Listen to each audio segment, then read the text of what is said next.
Guys, വൈകുന്നേരത്തെ ഫറൂഖ് പഴയ പാലത്തിൻ്റെ വ്യൂ ആണ് ഇട്ടത്. ഞങ്ങൾ ആവേശ സിനിമ കാണാൻ വേണ്ടി പോവാണ്. സാധാരണ ഞാനും ഏട്ടനും കൂടാണ് പോവാറ്. ഇന്ന് പക്ഷേ വേറൊരാളും കൂടെ ഉണ്ട് കൂടെ. ഇതെൻ്റെ അനിയത്തിയാണേ, എൻ്റെ സ്വന്തം അനിയത്തി. സിനിമയൊക്കെ കണ്ടു കഴിഞ്ഞ് ഞങ്ങൾ ഫുഡ് കഴിക്കാൻ വേണ്ടി കയറിയതാണ്. സിനിമ എനിക്ക് വലിയ ഇഷ്ടപ്പെട്ടിട്ടില്ല, പക്ഷെ ഞങ്ങൾ ഫുഡ് കഴിക്കാൻ കയറിയ സ്ഥലം എനിക്ക് പെരുത്ത് ഇഷ്ടപ്പെട്ടു കേട്ടോ. ആകെ മൊത്തം ഒരു വിൻറ്റേജ് അറ്റ്മോസ്ഫിയർ ആയിരുന്നു. ഈ കാണുന്നതാണ് റേഡിയോ മുക്ക്, ഇത് പെട്ടിമുക്ക്. കൊണ്ടുവച്ച പ്ലേറ്റിലും ഗ്ലാസ്സിലും വരെ അവർ വെറൈറ്റി പിടിച്ചിട്ടുണ്ടായിരുന്നു. ഏട്ടനും ചിന്നും നെയ്ച്ചോറും ചിക്കൻ കറിയാണ് കേട്ടോ വാങ്ങിച്ചത്.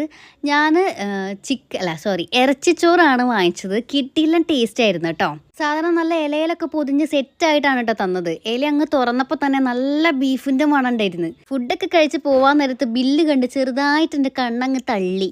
ഒരു വട്ടം പോയാൽ നമ്മളെപ്പോലുള്ള സാധാരണക്കാർ പിന്നെ ഒരു വട്ടം ഇവിടെ പോകുമെന്ന് എനിക്ക് തോന്നുന്നില്ല. അതായത് ഞാനിതൊന്ന് ഫുള്ളാക്കട്ടെ. ഇന്നത്തെ വീഡിയോ ഇത്രയേ ഉള്ളൂ. വീഡിയോ ഇഷ്ടപ്പെട്ടാൽ ലൈക്ക് ചെയ്യണേ. ചാച്ചാ.